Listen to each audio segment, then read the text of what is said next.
You're listening to Emerson Whitner's NXT Report on the Angry Marks Podcast Network.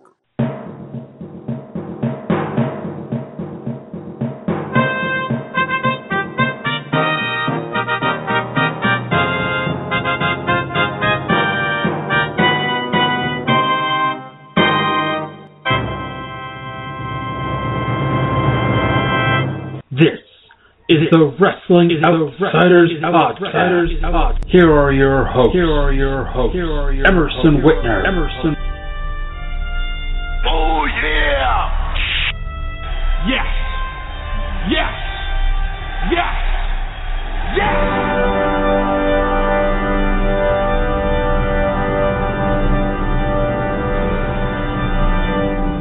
And Brian Whitner. How much does that guy weigh? No! No! No!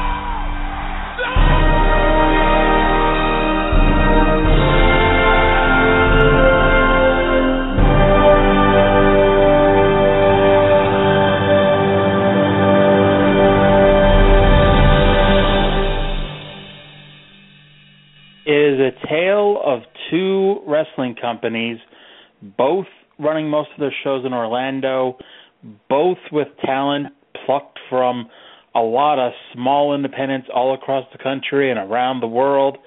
One on the way up, one on the way down, and we'll discuss them all here tonight. Welcome to the Wrestling Outsiders Podcast. My name is Emerson Whitner. I am joined once again, as always, by my brother, the foulest mouth in America, my brother, Brian Whitner. Brian, how are you doing this evening? You know what? I really did try not to curse during the last podcast, and I apologize to AngryMarks.com for all the cursing that I did. Well, we'll see how tonight goes because, like on Sunday, not only are we streaming live on Blog Talk Radio, but later tonight we will be streaming on the Angry Marks Podcasting Network with our NXT review. Really? Is that my surprise? No. I've got a better surprise for you. Now, for our listeners who may not have joined us on Sunday and have no idea what we're talking about, first of all, what's up with that? Go back, listen to our extended version of our Payback review this past Sunday, so then you'll get the following joke a little better. Brian, you know, you could not keep your language to a PG level on Sunday. This is very true. I could not. Well, for those who haven't heard it, I have a little bit of a snippet for everyone. Thanks, Emerson. No problem. Let's play it right now. Main event, my brother, Brian Whitner. Brian, how are you doing this evening? I'm doing quite well, and you know what? I wanted to interfere. I quit. What the fuck?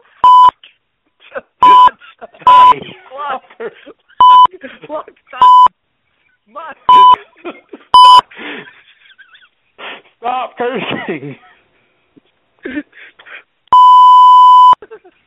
My life is still on 30 seconds in. Sorry, Angry Marks Radio. I apologize. Yes.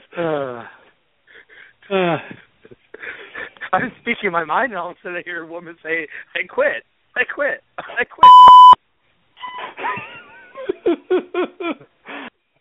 That was the first 50 seconds of the show on Sunday. May I say I did not curse that much during that entire segment? Yes, you did. You can go back and listen to it. Every other word was the F word. No, I only said the F word once. And that's after that British lady said, I quit. Brian, we could always press, well, we can't really press pause. However, I was going to go back and I was going to listen to the entire podcast from Sunday and edit it all in and put in every curse he had.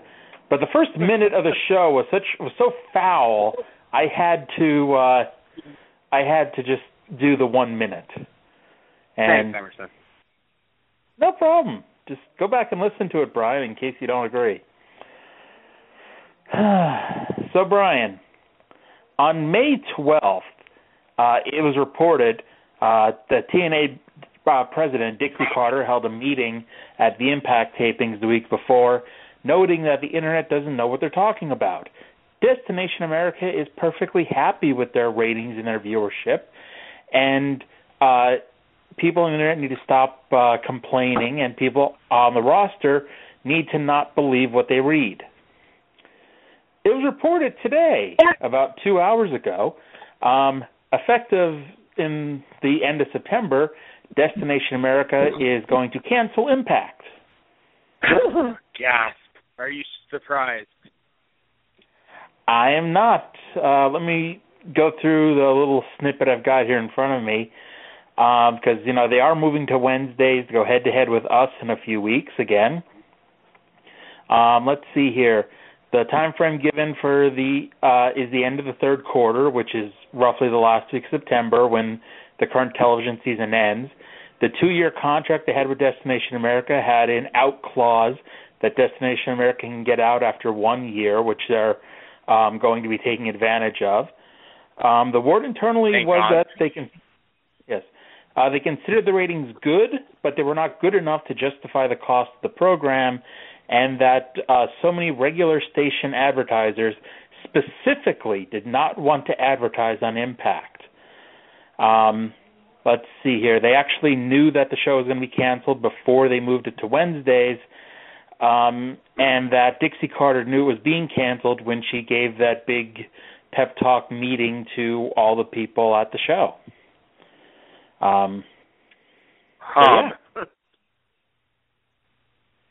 So, Brian, TNA's now in the same exact spot they were a year ago. Now, it's possible. Now, we're going to put in this disclaimer that it's possible that Impact in the next 4, 5, 6 weeks, especially once they move to Wednesday, could up their live viewership even up to 800,000, 900,000 viewers, close to 1 million, and they may decide, you know what, we'll keep them on the network. They can always do that because it's quote-unquote not official until Destination America announces their fall lineup in a few weeks. True story. I mean, I really don't think TNA will be on that fall lineup, but that's just me. Yes. Now, of course, the other question remains that, well, I guess there's a lot of questions out of this, not the least of which is who's going to pick them up now? Last year... That's a hard question. I mean, MTV? No, last year they had talks with CMT, they had talks with Fox Sports 1, Fox Sports 2, FX, all these different stations, and, the word on the street was they were progressing along very well, and they ended up on a network that most of us have never heard of before. Mm-hmm.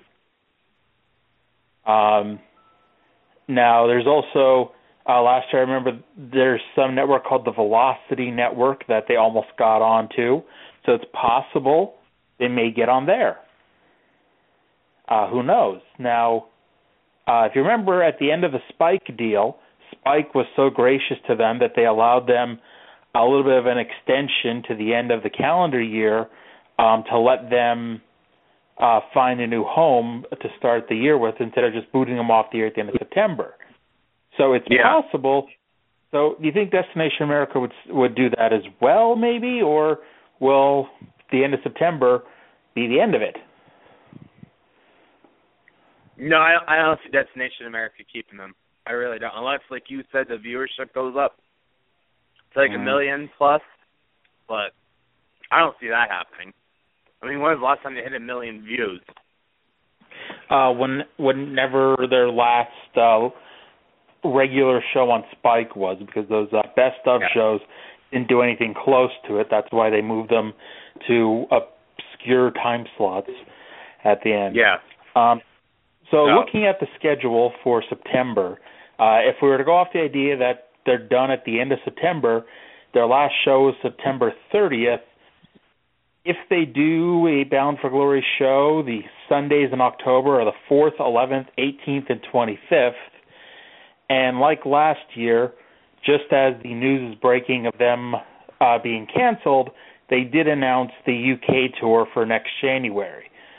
So, push comes to shove, the last hurrah for TNA may be those UK dates next year. Yeah, I think Jarrett's going to buy them out. I don't think he'd bother. I think he'd just wait for the company to close and to pick up and cherry pick the contracts. And of course, that leads us to what happens with the TNA name. Like, I don't see Vince McMahon sitting there going, "I'm going to buy TNA." However, the TNA video library may be interesting to him. Oh yeah, I'm sure it would be. But that's... I don't see a simulcast of Raw on USA and Destination America. Yeah, I don't see that happening. No. I doubt Vince McMahon is even aware that Destination America is a thing. Probably not. And so we're left in a situation again like we were a year ago. TNA now, they may be done with. And so that leaves us, if you're not a WWE fan, that leaves you with ROH on Sinclair. That leaves you with New Japan on Access or New Japan World or whatever. Global Force Wrestling, they're starting to set up all their shows. It's a really big gap between number 1 and number 2 these days. Yeah, that's for sure. TNA, by the way, the last time they ran a show that charged admission was the England shows in January. Yeah. Why is that?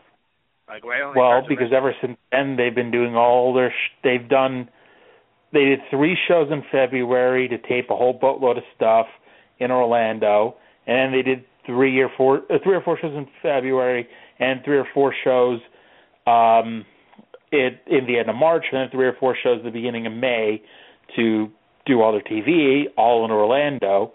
They're not running pay-per-views. They've got, like we said, they've had those one-night-only shows, but nobody buys them. Nobody. God, no. Slammiversary, it's in Orlando, so nothing on the. They're going to get paid nothing for that. They'll make very little money on pay-per-view, if any, because I doubt anyone's going to pay $50 or $40 for TNA. True story. TNA, basically, they're screwed. Yeah.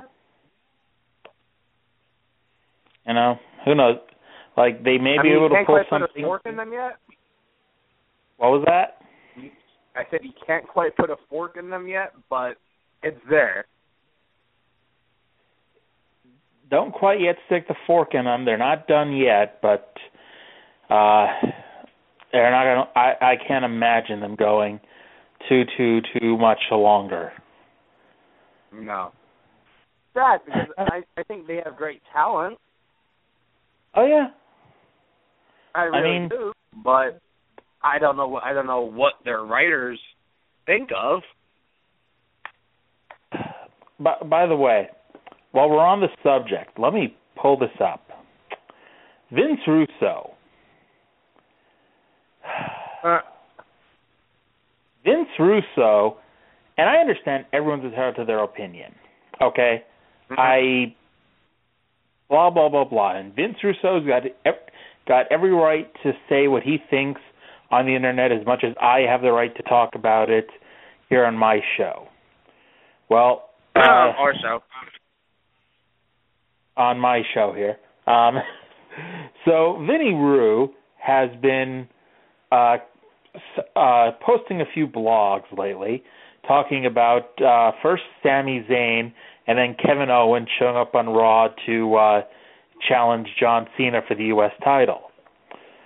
And Vince Russo has pointed out that These people aren't stars. No one is watching them. In fact, people are changing the channel because outside of the 400,000 people or so that watch NXT on a weekly basis, no one knows who these people are because they haven't been given any reason to.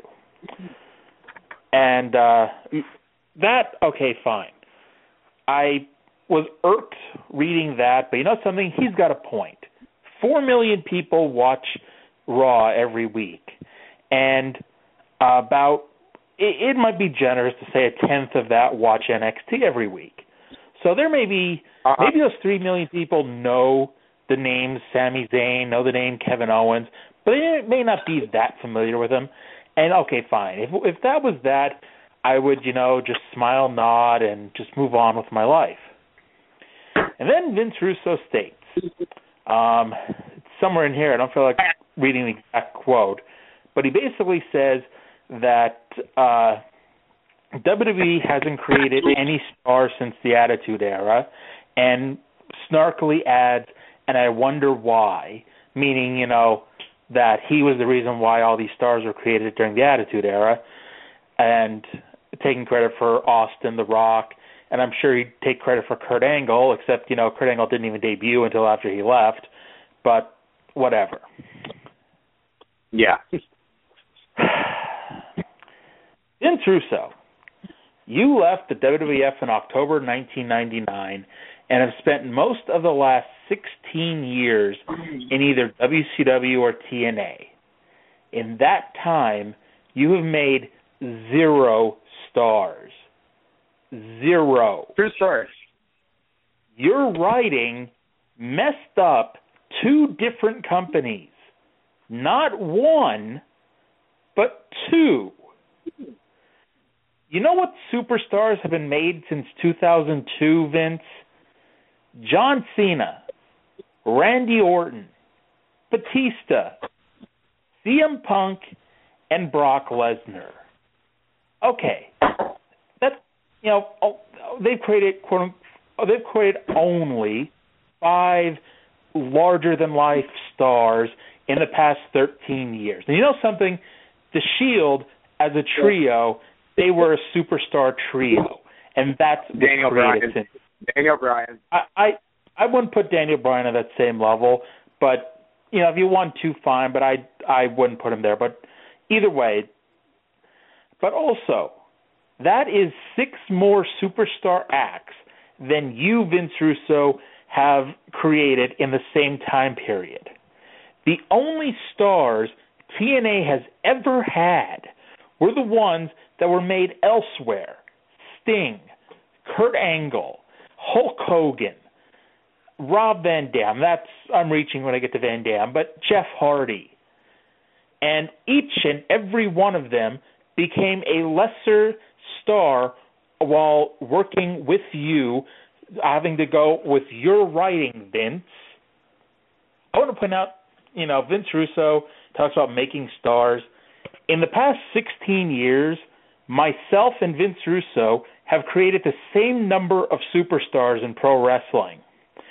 The only difference is I don't work in pro wrestling. I haven't been writing for most of the last 16 years for the number 2 promotion in America. So, Vince, we all know that there are smarter ideas than a lot of what WWE has done in the past handful of years. But you know something? When was the last time you did anything positive at all?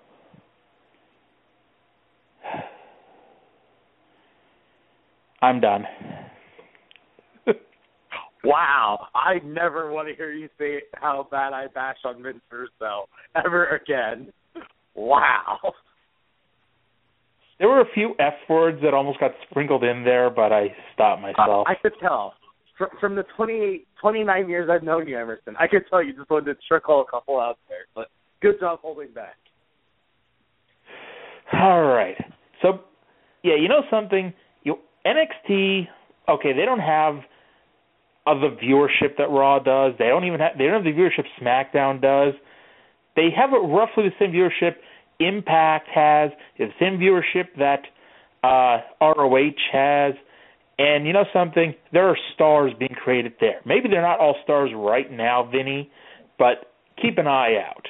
And before we get into NXT TakeOver, which, by the way, was twice as good as Payback was and is probably the second best American pay-per-view show of the year, I'm going to play some audio here to take a big, deep breath, get a laugh or two, and go back to one of my favorite movies, The Room. Hey, Johnny, what's going on, man? Oh, hi, Mike. What's new? How you doing? Actually, Johnny, I got a little bit of a tragedy on my hands.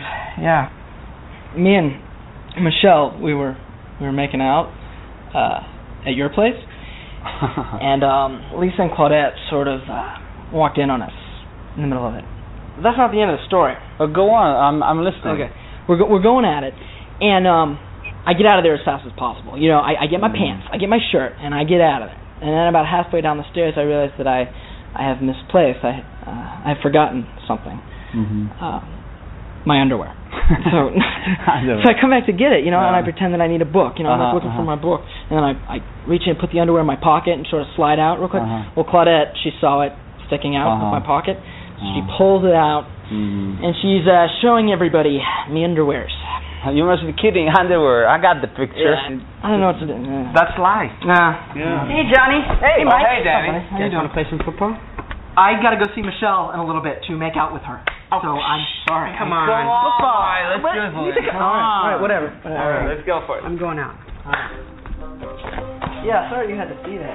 I'm not sorry. You enjoyed it. Almost as much as I was. Studying, right? Well, you got that right. I don't study like that. He doesn't. Hey, Jenny. What's up, Mark? Hi, Mark. Catch it. Go on, Mark. Too much? What are you guys? Can you just tell us about an underwear issue? Dude, don't. Underwear? Dude, underwear. It's embarrassing, man. I don't want to get into it. Underwear, man? Come on. Oh, God. Are you okay? Are you okay? Yeah, I'm fine. Are you okay? Sure? All right. See doctor? No. I'm good. I'm right. I'm fine.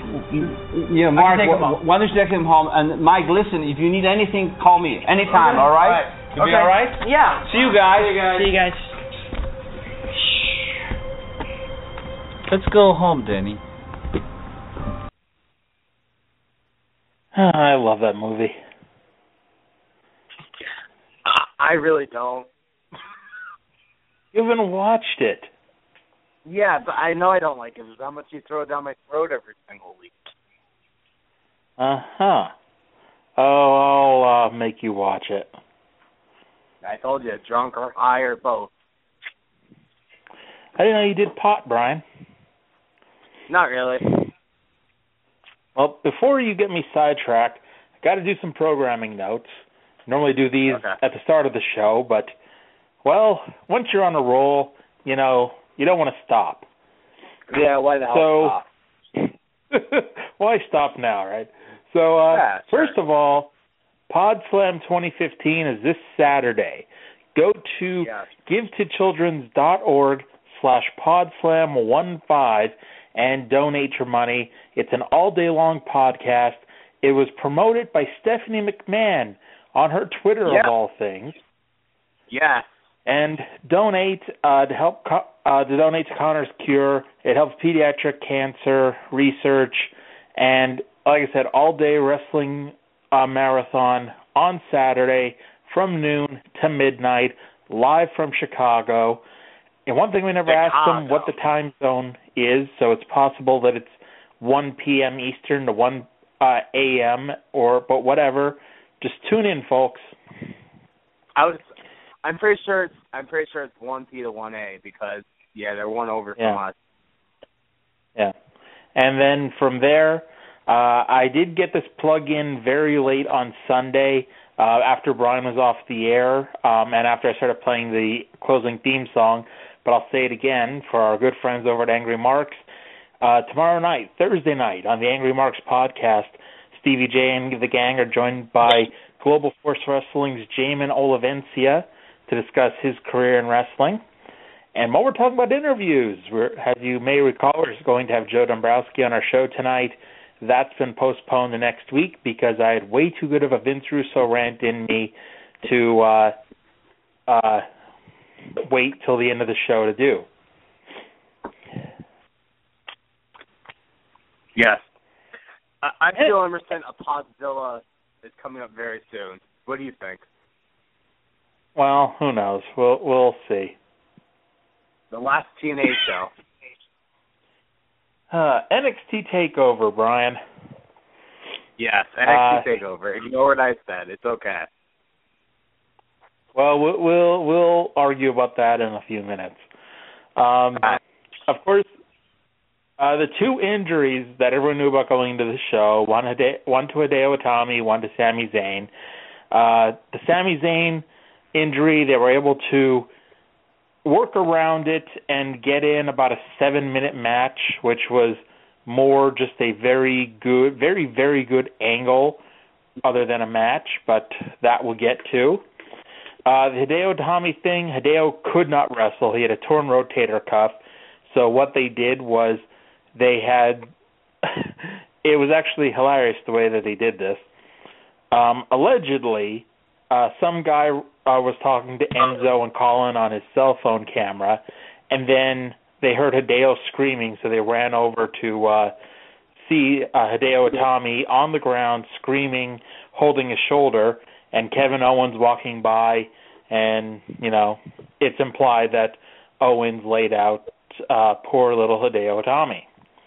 Of course, my joke about this being, where do you think that guy was able to get a $15,000 HD quality video camera to do this thing here?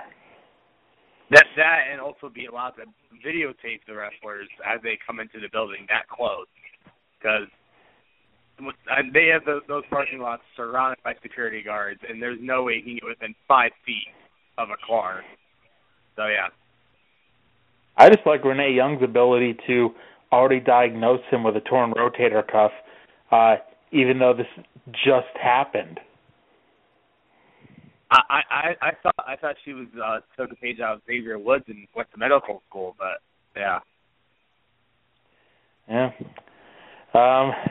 So that all the talk was what they would do with the number one contenders triple threat match. Who would they insert instead of Hideo Itami? It turned out nobody. They just did a one-on-one match with Finn and Tyler, and it was a very basic match. It wasn't bad, obviously, but it wasn't as good as a three-way would have been. Yeah.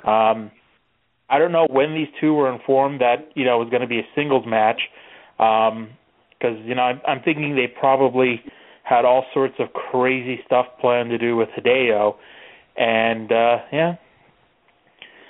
they did both kick out of finishers. Actually, just Balor kicked out the beauty shot, but at one point Balor did a plancha from the top of the stage, which was at least 6 feet in the air, was taller than Tyler Breeze.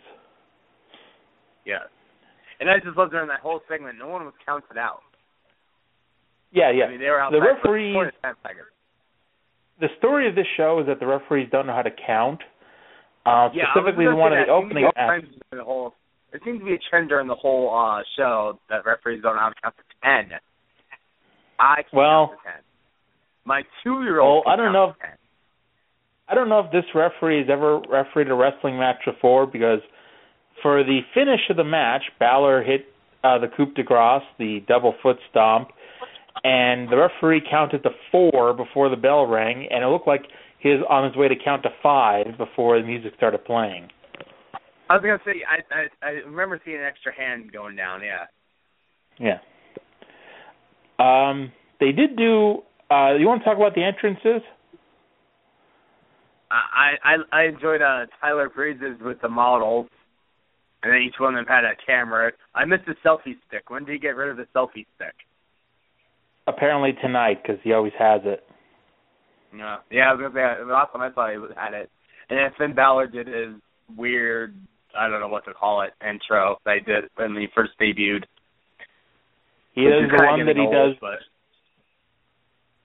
He does the one that he basically did all these takeover shows, painted from head to waist, and the smoke, and he has back spikes now and wings. I was gonna say, did he get more tattoos, or was that just the paint? That's just more paint. Okay. That paint stayed on pretty good throughout the whole match. Yeah. By the way, this show reminded me of those old In Your House shows. It was basically 2 hours. Yeah.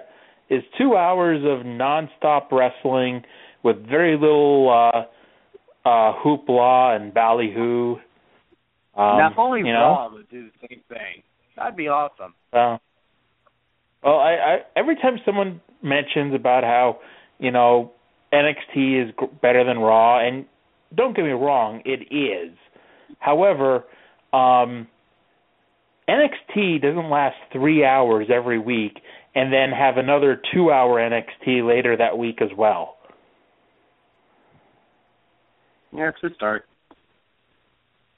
But still, I should note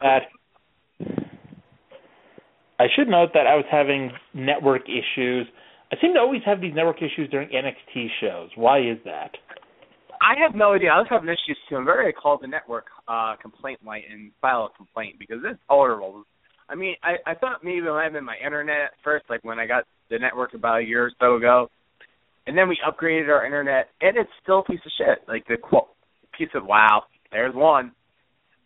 My internet is just, I don't know what it is. It's just horrible.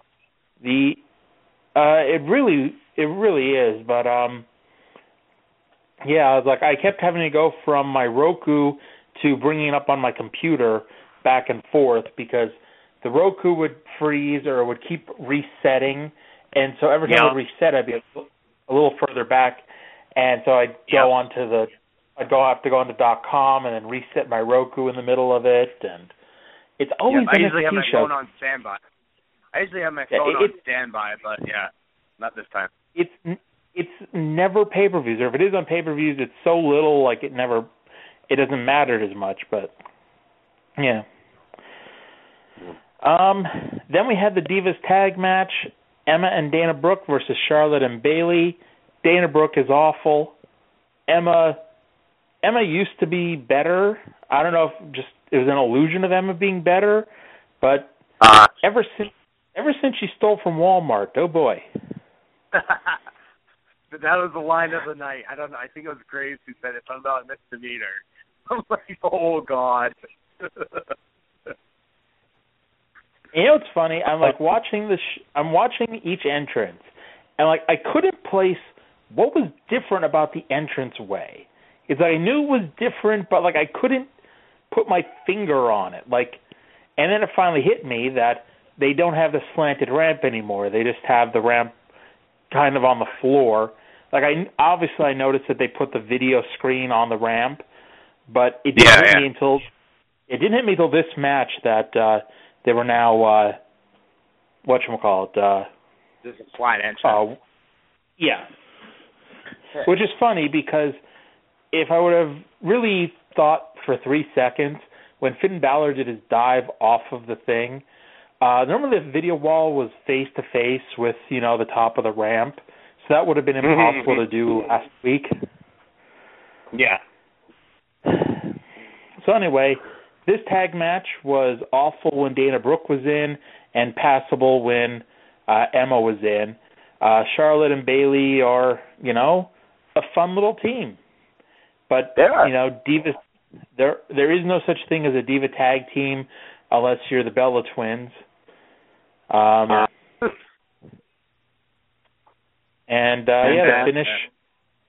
finish saw Bayley give Dana the Bayley to belly, and then Charlotte give Emma the natural selection for the win. Emma looks different. I don't know if it must have been the makeup or the misdemeanor or something, but it looks different. No, she styled her hair differently, and she had a new outfit. Well, she looks different. I'm making a point. She looks different. Well, you also said you didn't know what it was, so I was telling you what it was. You fat. You're fat. I'm not sure. I think it was after this match that they showed the love of your life. Oh, yeah. In the, I love it. Yeah. Yeah. Yeah. Just when I was posting that, I made mention that Dana Brooke makes me long for the days of Eva Marie. And then Eva Marie is sitting there in the crowd, and after this match got to stand up and wave to everybody.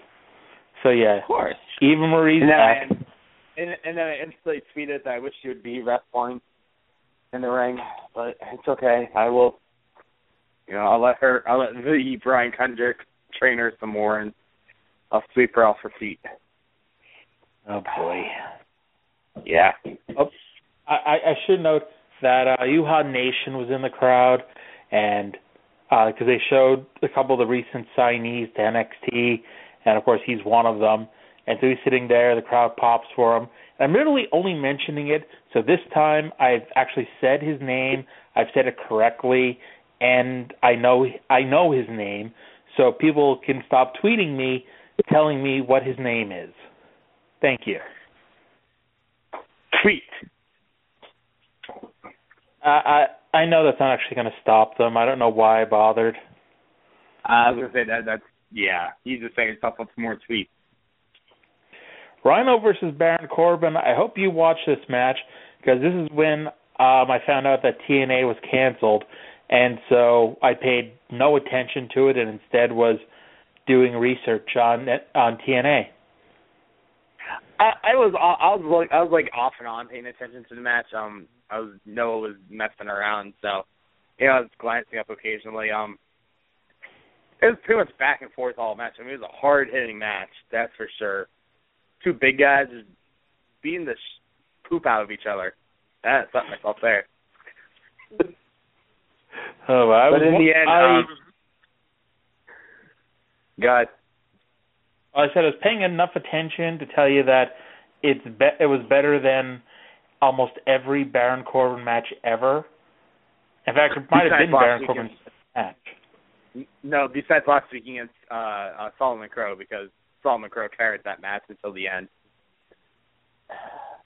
It was still 90 seconds. Like, I know Baron Corbin doesn't exactly do Iron Man matches, but, his only other long match that I can remember was the number one contenders tournament with Adrian Neville, and it wasn't very good. I don't care.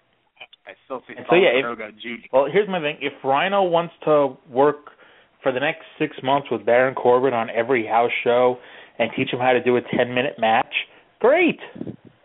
Yeah. Or a couple of NXTs in a row, or every other. Yeah. And then we got Kevin Owens backstage.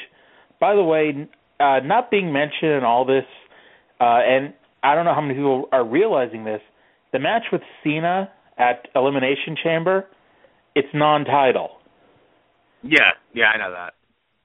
Well, I think a lot of people need to be reminded of this, because, including people, by the way, I'm like seeing WWE people tweeting that Owens is going to win the U.S. title. You need to read your own website, because on the website it very specifically says non-title. So what, we got 4 matches announced for Elimination Chamber: Ambrose, Rollins, tag title, IC title, Chambers, and then Owens and Cena. And a 3-way with the women. Oh, who's that match? I don't know anything about it. Nikki, Naomi, and Paige. The 3-way I've been promising now for a month and a half. Oh, okay. I was going to say, but yeah, okay. Yeah, so back to Kevin Owens. He once again took credit for Sami Zayn's injury. He said that the NXT title was the real prize, and that, he showed this by stepping on the U.S. title, which caused the fans to cheer and chant NXT, because NXT's their little show. He did warn Sami Zayn not to show up, because it would be the last time anyone would see Sami Zayn. Yeah, well, I don't think that's true, but yeah. Well, I've got good news, bad news with the next match. Blake and Murphy. Is it the match? Oh, no. Okay. Blake and Murphy have new music. That's the good news. The bad news is it's still really shitty. The bad news is the music still stinks. Plus, the wrong girl turned heel. Now, people have been listening. I have been saying for weeks, because it was like so obviously being built up like this, Carmella was turning heel. It had to be happening. She's the least liked person in this trio. Like, everyone cheers wildly for Enzo. They kind of go mild for Colin, and then they boo Carmella. They were setting up angles where Carmella's just like standing there watching her guys get beat up, where Carmella's accepting gifts from Blake and Murphy. It's like, it was perfect.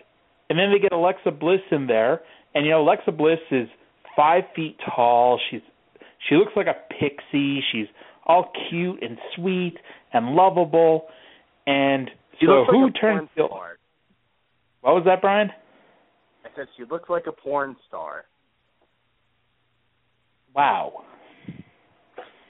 Hey, you have no room to talk on this episode. You spent 10 minutes ranting on Vince Russo. I can say what I want. I spent 10 minutes ranting on Vince Russo, so you can call Alexa Bliss a porn star.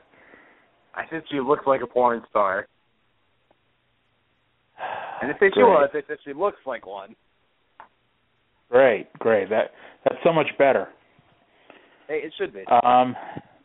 So Enzo Amore and Colin Cassidy versus Blake and Murphy. As you may have been able to tell by the way I've been describing this, Alexa Bliss turned heel, cost Enzo the match by shoving him off the top rope. Or actually, she pulled his legs, so he crotched himself.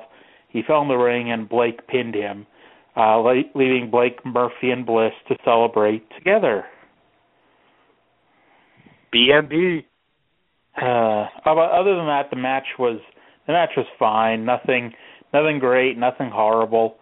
It was just there. Literally, like, it's like the story of the show. Like, this was the worst NXT TakeOver show. It was still better than most things you'll see in WWE, but it's still the worst NXT TakeOver show. Yeah, I was going to see on that one. So then we get to the match. Yeah. This Sasha Banks, Becky Lynch for the women's title.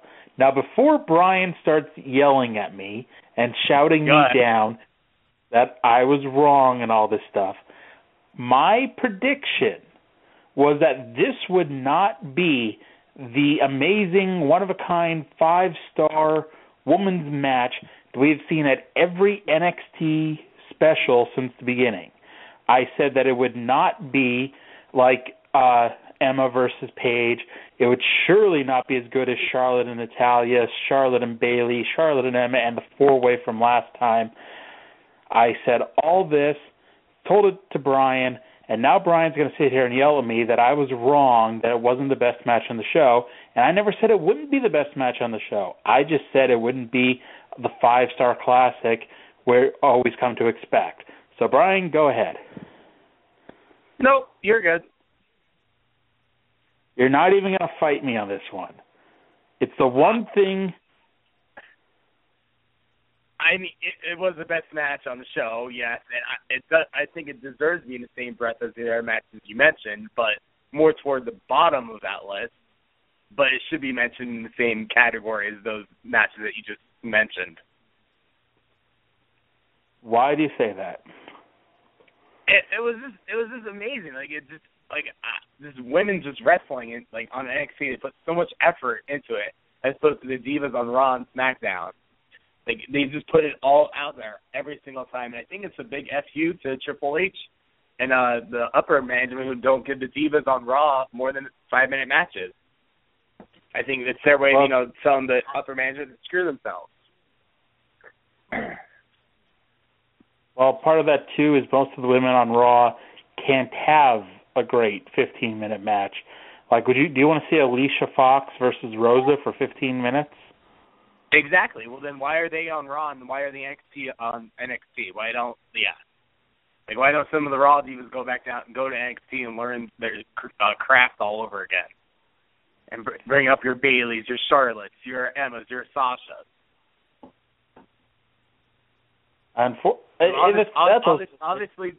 Obviously, the NXT women know what the heck they're doing better than the Raw divas because, Well, part of it too is also the platform. If they got called up and resigned to doing 2-minute matches and being the pay-per-view match that goes on after the John Cena match, then they're going to be in the same situation. Like, they brought up Paige, they brought up Emma. Summer Rae's on the roster and she's pretty good. Like, and when was the last time you saw Summer Rae on Raw? Miz and Miz now. Geez, I even forgot about that. You see how well that's been followed up on. Yeah, Summer Rae's on vacation, yeah. Summer Rae turns heel with The Miz, and then The Miz goes off to film a movie, and Summer Rae hasn't been on television since. Great. See, that's what happens if Charlotte called up to the main roster tomorrow. Like, Paige was having all those great matches in NXT, and to be honest, I don't think she's had one match that I would even consider in the same stratosphere on Raw or SmackDown.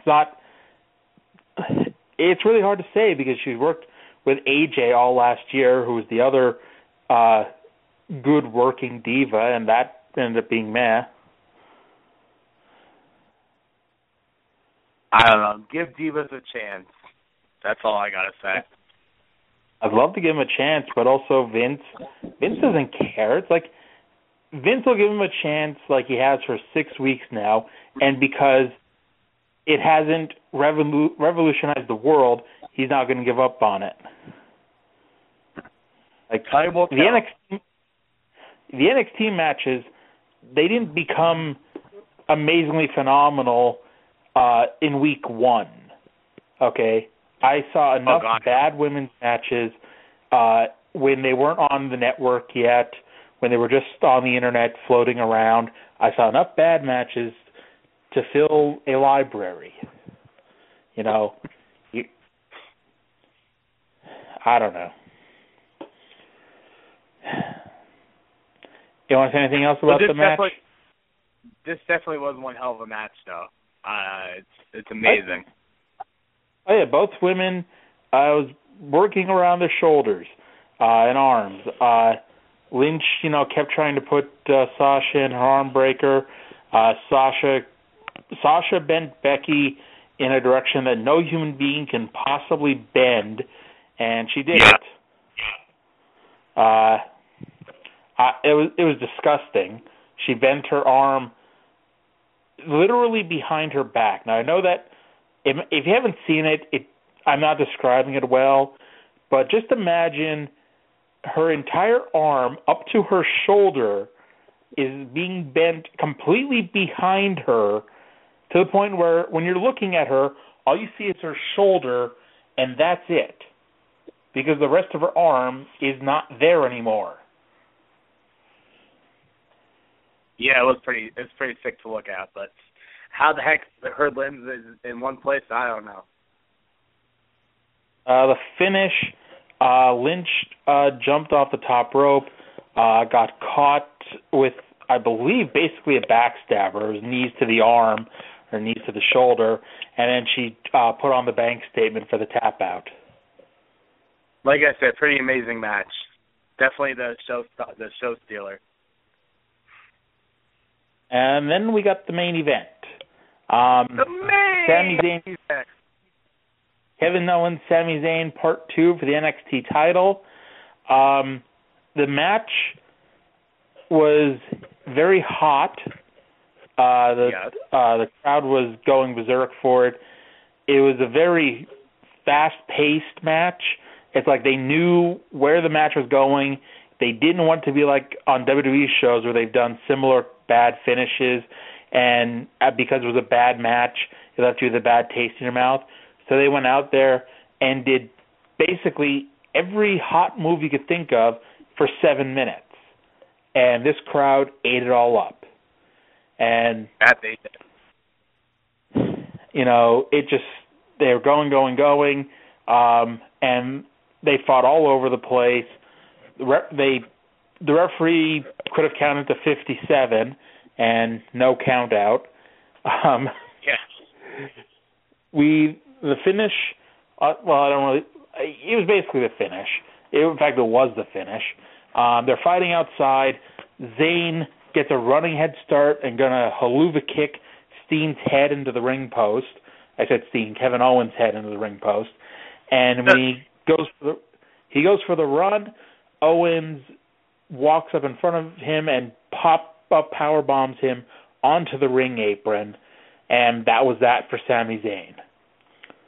And this basically, you could tell that Zayn really is injured because they would not have done a 7-minute match with what amounted to no finish if Zayn could actually go. And this is his injury angle to ride him out.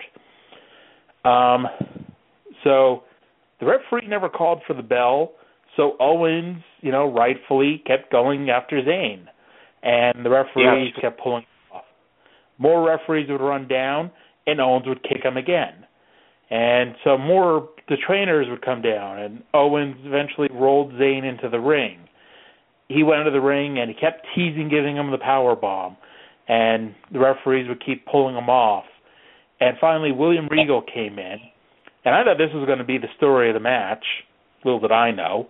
William Regal comes in, rips Owens off by his face, and so Owens headbutts him, knocking Regal down and out. Hell of a headbutt, too. Oh, yeah. And so he just kept attacking when we got music. And these NXT fans, people say it's only the people who are in front of the camera that are smart, and they're the ones you hear on TV. Well, they did their job here very well, because when that music hit, and this is music we've never heard before, there was no Titantron at first, no video showing you what was going to happen. They knew the second that music played, it was Samoa Joe. And they're chanting for Joe, and out came... His beginning theme is the same as with Santini. It was dun, dun, dun, dun. No, it wasn't. It was... Not a lot to it. Well, I didn't think so. But either way, Joe came out, called Samoa Joe, so we'll see how long that lasts. Yeah. Samoa Joe walks out and goes to a phenomenal ovation. To this audience, Joe was a huge, gigantic superstar, and they nearly blew their wad. In fact, they did blow their wad when Joe and Owens went face-to-face. Yeah. And Owens backed down and left. And Joe just stood there, and so they're showing replays, and I kept having it in the back of my mind that he's going to attack Sami Zayn. But every time I kind of looked over... Yeah. Because they kept... Samoa Joe, Kevin Owens, hell of a tag team? I'm thinking that, but that's just me. They kept it on him a little too long, and I keep looking over and I'm expecting Zayn to start, getting to his feet so they could do the big Samoa Joe heel turn, but Zayn just laid there. Eventually Steen came back out, and I'm like, here we go, Joe's turning heel, and then they show the closing little credits at the bottom corner, and I'm thinking at TakeOver Our Evolution, same thing happened. They showed the little bottom, copyright 2015, and then Owens attacked Zayn and laid him out the pop-up powerbomb on the apron. But nope. Show went off the air with Samoa Joe not challenging Kevin Owens, but basically challenging Kevin Owens. And so that's the future. And so, I would love Brian, to see those two as a tag team. I would love to see those two as a tag team. Well, that would be, I think, one hell of a tag team. It'd be an interesting tag team. Now, the word on the street is Samoa Joe right now, and of course this can change, but he's got a deal like Rhino's where he can still work his indie dates, but he'll also, for the time being, work some NXT shows as well. And then they'll decide what to go from there. Interesting. I was wondering how they worked that out. Yeah. And of course, Triple H just yesterday on the NXT conference call said that there was no deal with Joe and blah, blah, blah, blah. And yeah. Of course he would say that. He's supposed to say that shit. Well, for what it's worth, up until that, Triple H has been fairly honest during these conference calls. So when he said that, we kind of went with it.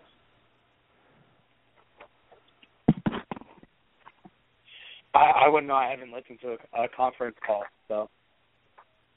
Well, say it, thumbs up, Brian? Oh, yeah, definitely. The women's match, definitely. Yeah, got that thumbs up. It's odd. By the way, they're already selling Samoa Joe shirts on WWE.com. So Samoa Joe, the SoCal one, the one he had on tonight. Yeah. It's strange that Samoa. Think of the two people in the past 10 years that got to keep their name. Samoa Joe. Yep. You mean like TNA to WWE? No, just not necessarily, but what two people out of everybody in the world that got signed and got weird names like Finn Balor and Hideo Itami and Kevin Owens and Daniel Bryan, two people got to keep their name, Samoa Joe and CM Punk. I was going to say, yeah, Punk, okay. Yeah. That makes me want to watch my Samoa Joe CM Punk shoot. Yes. Which, by the way, may or may not still be available at ROHWrestling.com.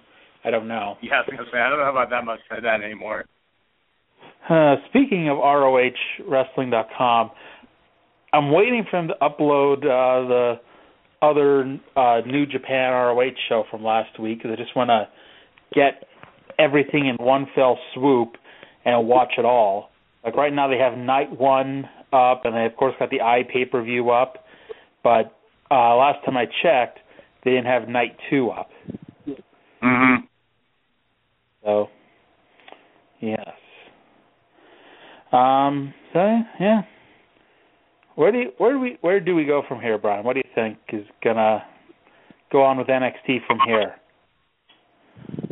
I don't know. I mean, obviously you're gonna see Samoa Joe and Kevin Owens somewhere down the road. I honestly think they should put that on SummerSlam. I really think they need an NXT match at SummerSlam.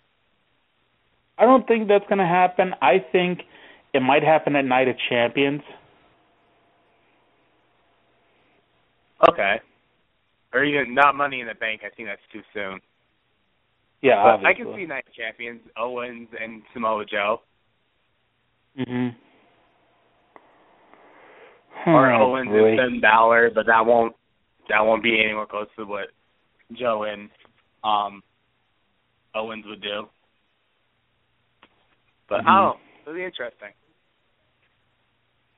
Well, we got Finn Balor, once again, the number one contender like last time. And like last time, he's basically on the shelf. Not on the shelf, but he's a step back from the main storyline. Yeah. Poor Finn.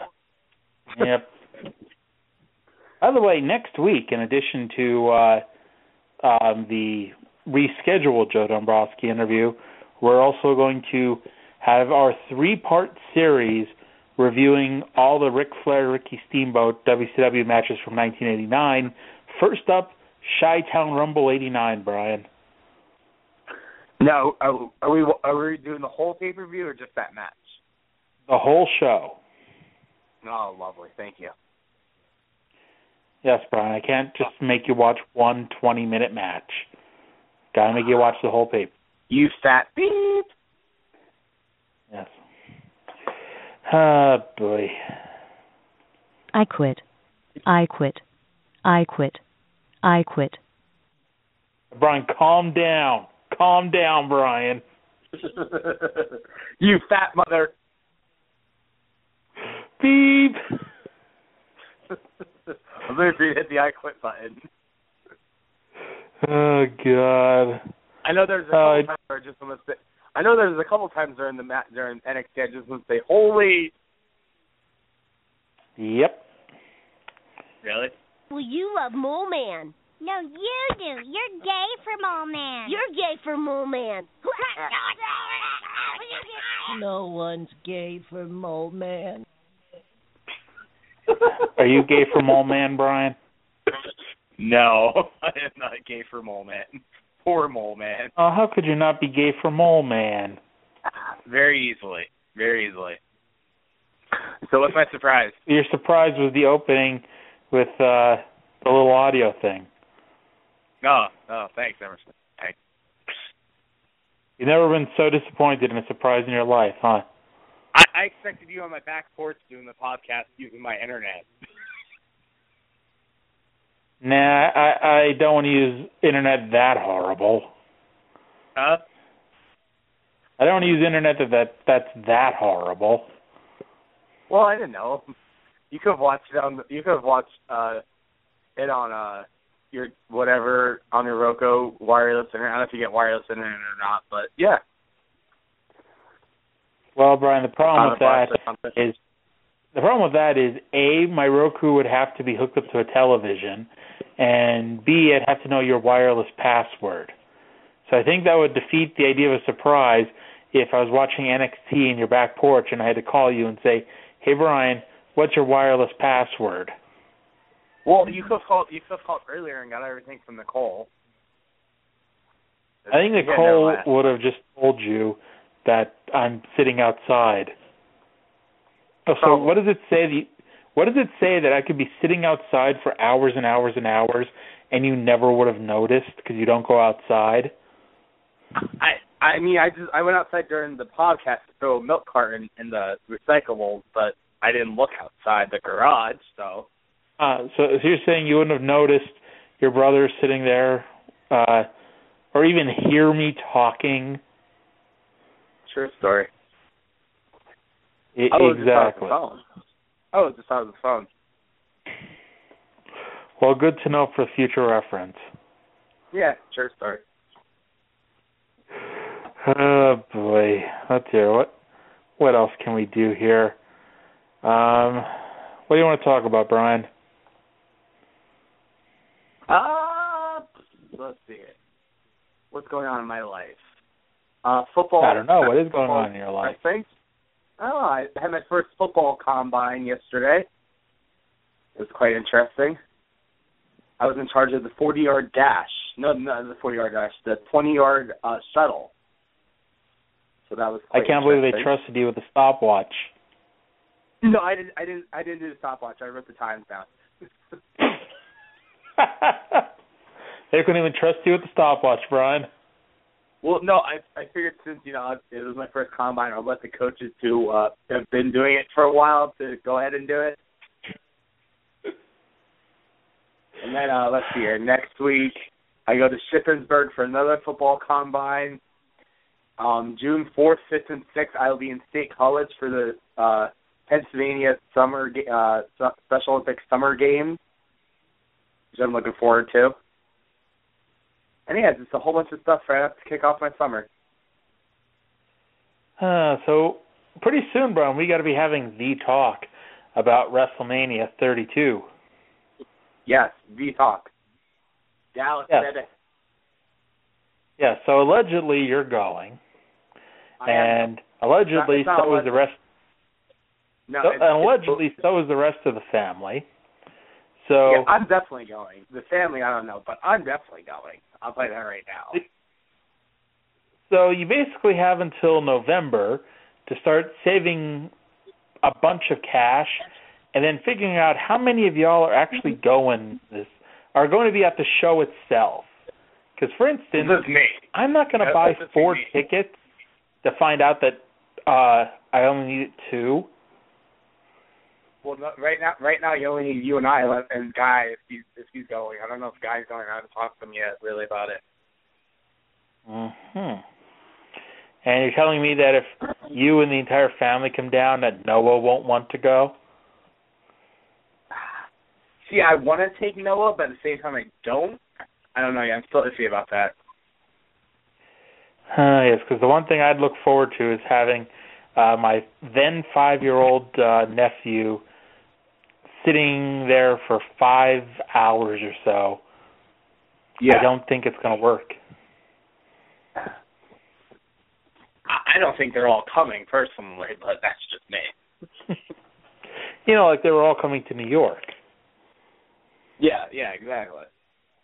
Yes. I think it's going to be another man trip. What was that? I think it's going to be another man trip, although I'm still game for you and I getting connecting flights somewhere. Either you come down and we both fly out to State College or something. Uh-huh. Well, to be honest, State College, it costs way too much to fly out of State College. I'd rather fly out. If I was going to do that, I'd fly out of Pittsburgh or even Philadelphia. But yeah. Or hell, even Harrisburg. No, that'd be the same, or just like it costs more to go out of smaller airports, Brian. That's why I flew out of Boston to go to California. It was almost $200 less expensive to fly to California out of Boston instead of Providence. I got you. Okay. Yes. So that's in the future. I've never flown before, so I kind of would like you there with me, so, whatever. Just go to sleep. See, I don't think I'll be able to. I'll be too excited. I can't tell you how easy it is to just, I have the best strategy ever, except when people poke me. I just go in and I go sit down in my seat. I don't sleep the night before. I take an early morning flight. I sit down and close my eyes. Although a guy might have a crazy idea of driving to Texas, which, yeah, my God. Yeah, I won't be joining you for that. I don't blame you. Yes. I told you this. Fun, though. I think it'd be fun. It's sexual, baby. Oh. Oh, God. Oh.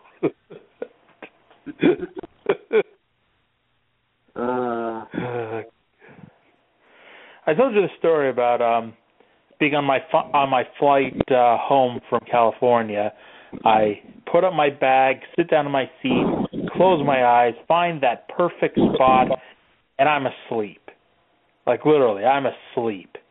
And 5 minutes later, and I feel poke in my arm.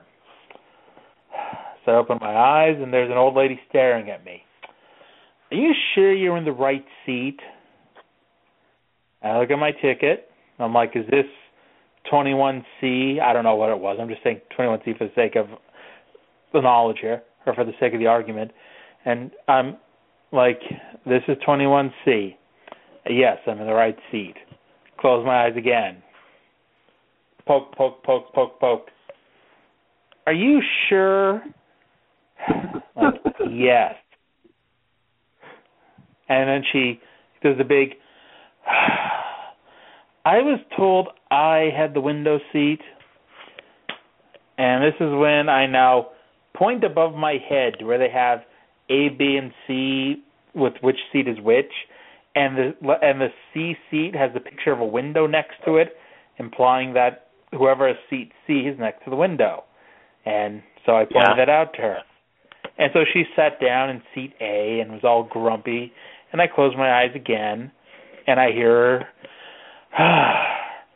I was told I had the window seat. And I'm like, it'd be easier sitting next to a 10-year-old child. Oh, hell, sit next to Noah. There you go. Gotta love the poking. Alrighty. So are we done for this week, Ryan? I believe you are, dear brother of mine. I'm getting kind of tired, so. All right. Say goodnight to the people. Good night, people.